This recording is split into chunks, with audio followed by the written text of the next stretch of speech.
রবে, আমিও নাই দিদিও নাই, কেমন মজা হবে। ভুঁই চাপাতে ভরে গেছে শিউলি গাছের তল, মারাস নে মা পুকুর থেকে আনবি যখন জল। ডালিম গাছের ফাঁকে ফাঁকে বুলবুলিটি লুকিয়ে থাকে, উড়িয়ে তুমি দিও না মা ছিঁড়তে গিয়ে ফল। দিদি যখন শুনবে এসে বলবি কি মা বল।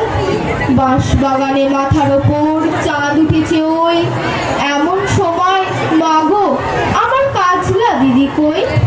লেবুর তলে পুকুর পাড়ে চিচিটাকে ঝোপে ছাড়ে, ফুলের গন্ধে ঘুম আসে না, একলা জেগে রই। রাত্রি হলো, মাগো